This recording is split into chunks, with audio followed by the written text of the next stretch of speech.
Bienvenue dans Dance Lab, le podcast dynamique et éducatif où la passion de la danse rencontre le monde de l'entrepreneuriat, du bien-être, de la santé mentale et bien plus encore.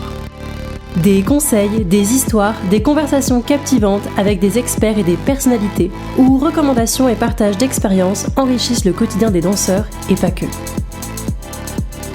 Je suis Maïwenn Bramoulet, danseuse professionnelle aux multicasquettes, passionnée de danse depuis toute petite, ayant pour objectif de lever les voiles sur les fantasmes et les clichés du métier. En vous partageant toutes les facettes, les difficultés, les richesses et les challenges que ce métier comporte. Si cet épisode t'a plu, n'hésite pas à le partager autour de toi, à me laisser une note et un commentaire sur Spotify ou Apple Podcast. Et si tu souhaites participer au podcast, écris-moi. Aujourd'hui, j'accueille Raphaël Petit-Perrin et Samuela Berda, juristes au CND, Centre national de la danse. Toutes deux accompagnent au quotidien les danseurs, danseuses, chorégraphes, administrateurs, administratrices, professeurs et directeurs-directrices d'écoles dans leur questionnement juridique et administratif. Contrat de travail, statut social, droit d'auteur, gestion de structure, convention collective, rien ne leur échappe. Raphaël Petit-Perrin a d'abord exercé comme avocate en droit social avant de rejoindre le CND il y a plus de 10 ans. Spectatrice de danse avant tout, sa première révélation artistique a eu lieu à l'adolescence avec Face d'Anna Teresa de Kirchmaker. Depuis, elle met son expertise juridique au service du secteur chorégraphique à travers des formations, des fiches pratiques et des accompagnements sur mesure. Samuela Berda, quant à elle, a pratiqué la danse en amateur pendant 20 ans. Juriste au CND depuis 2003, elle a fait de la passerelle entre le droit et la danse sa mission de tous les jours. Son approche rigoureuse et ancrée dans le réel des professionnels en fait une source précieuse pour les artistes comme pour les structures de production et de diffusion. Un échange riche, concret et accessible pour mieux comprendre les enjeux légaux qui traversent la vie des danseurs, danseuses et acteurs-actrices du secteur culturel. Que vous soyez artiste, porteur ou porteuse de projet ou simplement curieux des réalités qui structurent le monde de la danse et que vous souhaitez comprendre le droit dans ces secteurs, cet épisode est fait pour vous. Bonjour Raphaël, bonjour Samuela, bienvenue dans le podcast. Bonjour Maïwenn. Bonjour Maïwenn. Je suis très heureuse de vous avoir avec moi aujourd'hui au CND. Donc nous sommes dans un joli studio que vous m'avez joliment réservé. Merci pour cette attention, ça me touche beaucoup. Donc comme je l'ai exprimé en début d'épisode sur la présentation, nous allons parler juridique. Donc prenez vos carnets et vos crayons et prenez des notes. Et n'hésitez pas à faire des coupes aussi dans l'épisode si ça commence à devenir trop, ça fuse trop quoi. Eh bien écoute, petite question habituelle, pouvez-vous nous parler de votre parcours et de votre rapport à la danse ? Vous voulez que Qui commence ? Alors, effectivement, moi, j'ai comme tu le disais, Maïwenn, dansé en amateur pendant longtemps, fait du droit évidemment en parallèle, des études de droit en parallèle, me suis retrouvée à faire du droit des affaires malgré moi, et même du droit de la santé à un moment, et lorsque un master 2, on appelait ça à l'époque DESS, en droit des professions artistiques a été créé là où je me trouvais à Aix-en-Provence, eh bien j'ai sauté sur l'occasion et j'ai pu effectivement me former aux questions spécifiques des secteurs culturels et artistiques alliés à mes connaissances juridiques. Voilà. Voilà. Et après, j'ai fait la connaissance du Centre national de la danse que je n'ai jamais quitté. Voilà. Ok. Alors, de mon côté, à l'inverse de Samuela, j'ai jamais pratiqué la danse. Enfin, j'ai fait quelques essais, mais c'était vraiment catastrophique. Non, faut pas dire ça dans un centre de danse. Ah bah si, mais vraiment pas. Aucune souplesse, aucune coordination. De toute façon, je ne reconnais pas ma droite et ma gauche. Enfin, voilà, ça marche pas du tout. Moi, c'était vraiment une rencontre, comme tu l'as dit, de spectatrices. Et du coup, c'était pas du tout non plus dans mes études, puisque moi, j'étais avocate avant de rencontrer le Centre national de la danse, que j'ai rencontré totalement par hasard parce que un de mes amis était chorégraphe hip-hop et présentait un spectacle ici au CND. Et il se trouve qu'en plus, moi, mes deux parents sont architectes et que quand on voit le bâtiment ici au CND, j'étais forcément sensibilisée voilà, à cette architecture très particulière. Donc c'est un lieu qui m'a beaucoup marquée. Et du coup, quand j'ai voulu quitter la profession d'avocate et que j'ai vu cette annonce du CND qui cherchait un ou une juriste, ça m'a immédiatement parlé, alors que moi, je ne connaissais pas du tout le droit d'un point de vue secteur artistique ou culturel. Ok, et quelle a été la passerelle du coup pour aller vers ce... Après, quand on fait du droit, on peut faire tous les droits. Après, ce qui est formidable, c'est de réussir à allier des connaissances en droit dans un secteur qui nous plaît, quoi. C'est ça qui est formidable ici. Et on se retrouve donc pour un 3e épisode sur cette fois-ci les droits à l'image des artistes-interprètes, les droits voisins, contrats, autorisation de captation, conditions de diffusion, encore de belles choses qui vont vous demander de reprendre votre carnet et votre crayon. Eh bien, pour commencer ce nouveau chapitre, qu'est-ce que le droit à l'image exactement et à quelles conditions une image peut-elle être utilisée sans autorisation préalable? Alors, tu abordes la question par le droit à l'image, alors qu'ici, évidemment, on s'adresse à des danseuses. En fait, ce qu'il est important d'avoir en tête, c'est que parler de droit à l'image quand il s'agit d'artistes-interprètes, c'est un abus de langage. C'est un abus de langage qui est évidemment extrêmement usité. Donc, ça n'est absolument pas étonnant. Voilà. On pourrait tirer la petite clochette idée reçue là. En fait, tout simplement, le droit à l'image, c'est la protection, c'est protégé par le Code civil. Ça appartient à tout le monde et ça protège l'image, qui est une émanation en fait de la personnalité, de la vie privée et des droits de la personnalité. Et tout le monde a droit à la protection de son image. Quand je dis tout le monde, c'est vraiment tout le monde dans la rue, que l'on soit danseur, boulanger, fleuriste encore, on a droit à la protection de son image et donc personne ne peut nous photographier ou nous filmer sans notre autorisation. C'est ça le droit à l'image, c'est protéger sa propre image dans tous les actes de la vie quotidienne. En revanche, les artistes-interprètes, eux, ce qu'ils ont en plus du droit à l'image, c'est des droits voisins des droits d'auteur. On appelle ça droits voisins des droits d'auteur parce qu'ils sont consacrés par le code de la propriété intellectuelle cette fois et pas par le code civil et que en fait ils découlent du fait que les interprètes ils interprètent des œuvres de l'esprit. Autant l'auteur est protégé parce que l'œuvre qu'il a créée est unique, eh bien l'interprète il est protégé parce que son interprétation elle aussi elle est unique et originale. Deux interprètes ne vont jamais interpréter de la même manière foncièrement une même œuvre.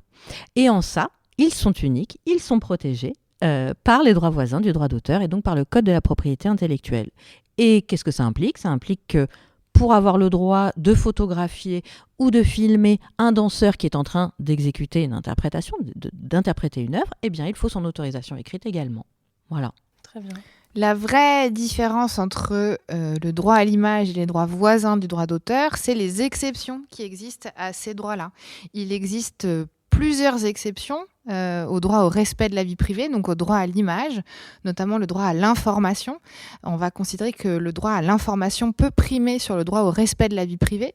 Par exemple, quand on participe à une manifestation publique et qu'on est filmé par des journalistes ou photographié par des journalistes, ils ont le droit d'utiliser ces images et ces photos pour informer le public. Sans nous demander l'autorisation. Sans demander l'autorisation. Autant ces exceptions-là n'existent pas pour les droits voisins du droit d'auteur, donc on ne peut jamais filmer un spectacle et diffuser ces images pour informer le public. Cette exception n'existe pas et donc l'autorisation est toujours nécessaire des artistes qui participent à un spectacle pour les photographier ou les filmer. Et donc pour protéger son image dans un cadre professionnel dont on parle, il faut signer donc Alors un contrat de cession de droit voisin qui ici peut être à l'inverse des droits d'auteur où il faut un contrat séparé et spécifique. Et ici, ça peut être une clause dans le contrat de travail qui indique le spectacle pour lequel tu es embauché. Sache qu'on va le photographier, le filmer. Est-ce que tu nous autorises à photographier et à filmer dans le cadre de ce spectacle ? Et voilà l'utilisation que nous allons faire de ces photos et de ce film. Ce qui est important à savoir, c'est que les droits voisins, ça vise l'utilisation qui va être faite, mais ça vise même la captation première. Même si on ne fait rien de ces photos ou de ces images, on ne peut pas capter l'interprétation d'un artiste-interprète sans lui demander son autorisation, même si on n'utilise pas ensuite ces photos et ces images. Rien que le fait de filmer ou de photographier nécessite une autorisation. Et ça peut être, encore une fois, soit une clause dans le contrat de travail, soit un contrat à part. Ok, donc ça peut être, comme on disait, un avenant spécifique, une clause dans le contrat de travail et l'artiste a totalement le droit, ou la personne qui va signer ce contrat-là, de refuser, de s'opposer à l'utilisation de son image, même si elle est intégrée dans une œuvre collective. Tout à fait. Absolument. L'idée que le chorégraphe peut avoir accepté que la compagnie fasse appel, par exemple, à une société de production audiovisuelle pour capter le spectacle, c'est son œuvre. Il a effectivement dû l'autoriser pour que le spectacle soit capté. Cela dit, ça n'implique pas que les danseurs, les danseuses aient accepté eux aussi. À eux aussi, il faut leur demander leur autorisation de céder leurs droits voisins. Donc, encore une fois, ce sont des droits voisins. Et ça doit être prévu par le contrat de travail ou par un avenant spécifique. Parfois, dans certaines compagnies importantes ou dans certains cabarets, ça va avec le contrat de travail. C'est un prérequis. Pour pouvoir travailler à l'Opéra de Paris ou dans un cabaret, il faut que tu acceptes, il faut qu'on puisse te filmer et te photographier. Donc, si tu refuses d'être filmé ou photographié, ça va remettre en cause l'existence même du contrat de travail. Ok, donc on peut... l'imposer, mais après c'est à... Enfin, le prévoir dans le contrat de travail. Voilà. Une clause en bonne et due forme, encore une fois, parce qu'elle est encadrée par la loi. Il faut que l'artiste sache pour combien de temps, sur quel territoire, selon quelle modalité, etc. etc. Il faut que ce soit précis. D'accord ? Comme pour les auteurs, qui doivent savoir comment va être utilisée leur œuvre. Et donc, si la clause est valable, elle est bien rédigée, elle est claire, nette et précise, et que le salarié, l'artiste interprète la signe, cela veut dire qu'il est OK avec ça et qu'il a donné son autorisation. On ne peut jamais imposer une captation. Le droit à l'image, ça concerne, si tu veux, si on prend l'exemple d'un danseur, il est protégé au titre des droits voisins sur son interprétation quand on essaie de le filmer ou le photographier pendant qu'il est en train d'interpréter une œuvre. Par contre, il est protégé au titre des droits à l'image lorsqu'il est en train de se promener dans la rue et qu'on le prend en photo alors qu'il est avec sa baguette de pain sous le bras. Voilà. Donc, le terme de droit à l'image n'a pas vraiment à figurer dans les contrats de travail ou dans les contrats d'artistes, si ce n'est pour une compagnie qui veut, par exemple, mettre le portrait de quelqu'un sur son site internet. Une compagnie qui veut faire une captation de son spectacle et présenter des biographies avec des portraits de ses danseurs, doit, premièrement, pour avoir le droit de photographier, filmer pendant qu'ils sont en train d'interpréter, pour faire cette captation, demander une cession de droits voisins à ces artistes, d'accord, puisque c'est leur interprétation là qui est protégée et ils doivent le faire de manière très précise pour que la clause soit valable, d'accord. Et pour avoir le droit de poster sur le site internet de la compagnie une biographie et un portrait, par exemple une photo du visage de l'artiste, à ce moment-là, c'est du droit à l'image pour pouvoir diffuser la photo, puisque c'est sa vie privée là. Il n'est pas en train d'interpréter une œuvre, il faut qu'il ait donné l'autorisation de mettre son image sur un site internet. Où on voit aussi dans des comédies musicales où il y a aussi c'est filmé backstage dans les loges, etc. Donc ça, c'est du droit à l'image puisque c'est la vie privée et pas du droit voisin puisque là, les artistes ne sont pas sur scène en train d'interpréter une œuvre. Là où il est important de vraiment faire la distinction et d'arrêter effectivement d'utiliser ce terme de droit à l'image dans les contrats d'artistes-interprètes quand il s'agit en fait de capter leur interprétation et qu'il s'agit en fait de droits voisins, c'est que comme le disait Raphaël, effectivement les exceptions ne sont pas les mêmes et donc du coup il est plus facile d'utiliser l'image en fait de quelqu'un que les droits voisins, mais c'est surtout aussi que il est tellement encadré, la protection de l'interprétation est tellement encadrée au même titre que l'utilisation des œuvres est encadrée, que si la clause n'est pas valable, n'est pas précise dans le contrat de travail par exemple ou dans l'avenant, s'il est juste fait mention de droit à l'image de manière un peu vague, etc., on n'a pas parlé de droit voisin, on n'a pas parlé de fixation, on n'a pas parlé de communication, de reproduction, on n'a pas dit les mots clés ni de durée, et du coup la clause n'est pas valable et donc cela veut dire que l'artiste n'a pas autorisé la compagnie à faire cette fameuse captation. Voilà. Donc, encore une fois, le principe du droit de la protection des artistes-interprètes, c'est pour leur permettre de savoir ce qu'ils cèdent. Si, en fait, ce qu'ils ont signé ne correspond pas à ce qui est vraiment capté, comme on les protège, eh bien, cela veut dire que ce n'est pas autorisé. Et comment se passe la rémunération des droits voisins ? Est-ce qu'il y en a ? Est-ce qu'il n'y en a pas ? Est-ce qu'une captation donne-t-elle automatiquement lieu à des droits voisins ? Comment ça se passe aussi tout ça ? Alors, C'est peut-être deux choses différentes. s'il y a une rémunération qui est prévue pour les droits voisins, on est comme pour les droits d'auteur sur quelque chose qui n'est pas encadré par la loi en termes de montant. La différence, c'est que pour les droits voisins, on peut prévoir une rémunération au pourcentage. Par exemple, on fait un DVD et le DVD est vendu, donc l'artiste peut être au pourcentage sur les ventes, mais ce sera en fait rarement le cas pour les droits voisins, ou ça peut être une rémunération qui est forfaitaire, ce qui n'est pas possible pour les droits d'auteur. Pour les droits voisins, ça l'est. On peut prévoir une rémunération qui est forfaitaire. Après, comme c'est pas réglementé, il y a pas vraiment. En règle générale, on dit un double cachet le soir où la bonne pratique, ce serait ça, de prévoir un double cachet le soir où la représentation est filmée. C'est-à-dire qu'on va toucher un certain montant pour effectuer la prestation d'artiste-interprète et on va doubler ce montant parce que le spectacle est filmé ce soir-là. Mais là-dessus, on n'a pas du tout.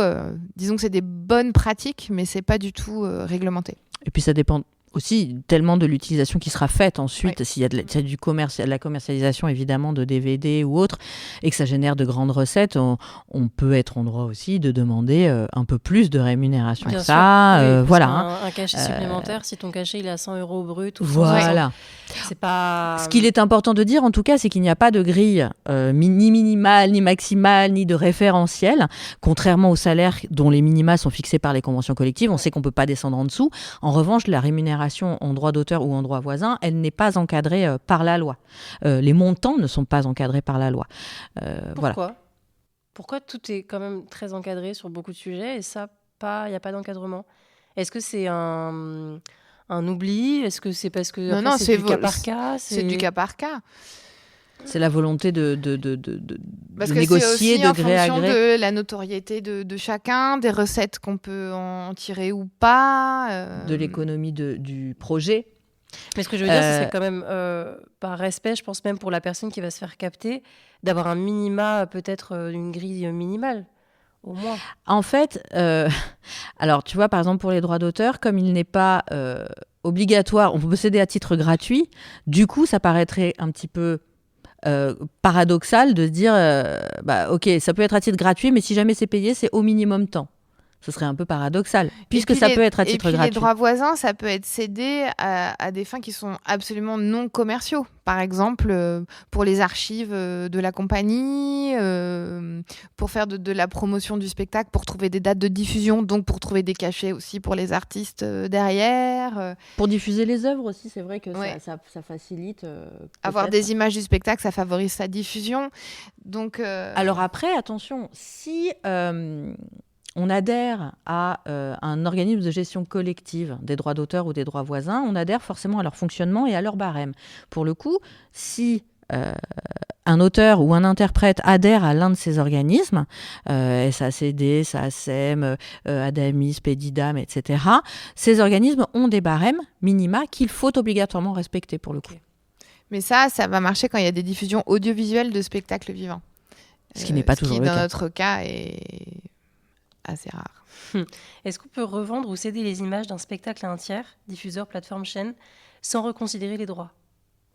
Tout dépend de ce qui va être écrit dans le contrat. Okay. Si c'est prévu dans le contrat, oui. Mais de toute façon, rien que cette possibilité de revendre, elle doit être prévue dans le contrat. On cède ses droits voisins déjà prévu. À un producteur. Et il faut que ce soit prévu dans le contrat, que le producteur peut ensuite revendre les droits à un tiers. Il faut que ce soit prévu dans le contrat. Et si c'est pas le cas et qu'on veut le faire quand même, il faut redemander l'autorisation à l'artiste. On peut demander, nous, en tant qu'artistes, une nouvelle autorisation, une nouvelle rémunération. On peut redemander tout ça. C'est-à-dire renégocier le contrat initial. Pourquoi pas ? Après, on n'a pas la garantie que la partie en face veuille renégocier. En tout cas, ce qui est sûr, ce qu'il faut avoir en tête, c'est quand on dit demander l'autorisation, etc., on parle de contrat écrit, d'accord ? Et que l'artiste n'autorise que ce qui est prévu dans le contrat. D'accord ? Tout ce qui est prévu dans le contrat, c'est autorisé. C'est fait. Si on veut faire autre chose que ce qui est prévu dans le contrat, ce n'est pas possible, à moins de se rapprocher à nouveau de l'artiste et de renégocier avec lui, lui redemander des choses. Il y a des cas particuliers, par exemple, dans des lieux subventionnés où la captation elle est plus encadrée ou pas du tout. Pas du tout. Non.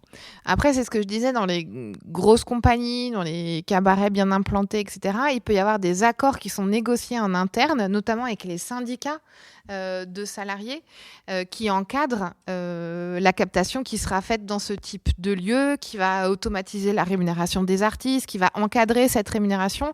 Mais là, on va être sur des accords d'entreprise qui sont négociés au sein de chaque entreprise de spectacle avec des syndicats. Pour lesquels l'artiste sait que lorsqu'il signe un contrat pour ces compagnies-là ou ces grandes entreprises, eh bien, il accepte, puisque ça lui est fourni avec, encore une fois, il le signe avec, il accepte cette cession de droits voisins dans ces conditions-là. Mais ce qui est intéressant, c'est que dans ces cas-là, ce n'est pas des conditions qui sont imposées par l'employeur, parce que comme c'est des accords d'entreprise, ça a été négocié entre l'employeur et les syndicats. Donc c'est intéressant aussi. Et que faire si un danseur ou une danseuse ou un artiste présent sur scène refuse d'être filmé, même que ce soit un musicien, que ce soit un technicien qui passe parce qu'il est prévu dans le spectacle et qu'il a un rôle un peu d'artiste alors qu'il est que il faut pas le filmer. Faut pas le filmer. Mais très souvent, quand il y a 10 danseurs et qu'il n'y en a qu'un qui dit non, tu te fais un peu passer pour le vilain petit canard.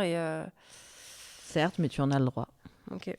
Ouais, c'est important de le préciser. Oui, absolument. Je suis d'accord. Et puis c'est vrai qu'on a concrètement énormément de cas d'artistes qui se voient imposer un jour, arriver pour un jour de représentation. D'un coup, des caméras qui arrivent, etc. Ils n'étaient pas au courant, alors que le chorégraphe le savait. Et ils se croient obligés de céder leurs droits et de souscrire à cette captation. Or, pas du tout, quoi. Mais là, c'est aussi la force du collectif. C'est important, dans ces cas-là, d'en parler avec les autres artistes, de voir ce que chacun veut faire, et si la majorité est contre, de porter une parole qui est collective auprès de l'employeur pour refuser cette captation. C'est aussi toujours plus facile quand on est plusieurs. Complètement. Est-ce qu'il existe des modèles de contrats types ou des organismes référents pour accompagner les artistes dans ces démarches ? Alors, comme on s'échine à le dire, effectivement, Raphaël et moi, toujours, on est complètement anti-contrat type. Tout simplement parce que chaque situation nécessite une adaptation et un contrat qui lui correspond. En revanche, comme c'est un contrat qui est le contrat de cession de droits voisins assez encadré par la loi, eh bien, on peut avoir une trame et trouver assez facilement dans nos fiches pratiques, par exemple, des conseils. À partir du moment où on connaît les mentions obligatoires, on brode au-dessus et on adapte à sa situation à soi. Tant qu'on a les clauses obligatoires, le contrat sera valable. Voilà. Et donc, vous pouvez vous appuyer sur nos fiches pratiques. Il en existe une sur la cession de droits voisins et une sur la cession de droits d'auteur qui explicite bien tout ça et qui peut vous servir de base pour rédiger des contrats de cession de droits d'auteur ou des contrats de cession de droits voisins. Est-ce qu'on peut vous les faire relire après si jamais on a un doute ou quoi que ce soit ? Okay. Absolument. Évidemment. Très bien. Je crois qu'on a fait le tour aussi de ce sujet. Est-ce que vous aviez d'autres choses à rajouter auxquelles j'aurais peut-être omis Comme pour les droits d'auteur, je voudrais préciser qu'on a aussi toujours l'obligation de mentionner le nom de l'artiste qui figure sur les photos ou dans les films. C'est obligatoire. Tous les artistes qui apparaissent sur des captations, qu'elles soient photographiques ou audiovisuelles, on a l'obligation de mentionner leur nom. Merci pour ce petit détail.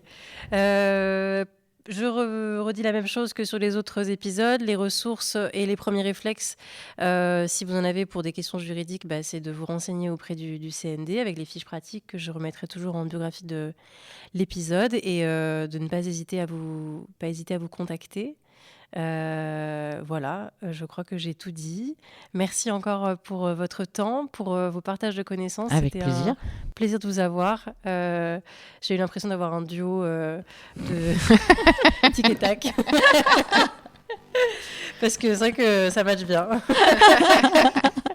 Un double woman show. On va peut-être déposer, faire quelque chose. Ouais, c'est peut-être un début de carrière dans un autre domaine. Session de droits voisins pour ce spectacle en binôme. Merci beaucoup. J'espère que l'épisode vous a plu. J'espère aussi que les précédents épisodes vous auront plu. Il y en aura peut-être d'autres par la suite. Et si vous avez des questions sur ces sujets qu'on a abordés ou si vous aimeriez qu'on aborde d'autres sujets, n'hésitez pas à nous le dire. N'hésitez pas à partager le podcast, les épisodes, à mettre 5 étoiles. Oui, c'est le moment où je fais ma pub. Et, et je vous remercie d'avoir écouté les épisodes jusqu'au bout. Et je vous souhaite une très bonne journée, soirée, d'où que vous soyez. Merci beaucoup. Merci. Au revoir. Au revoir.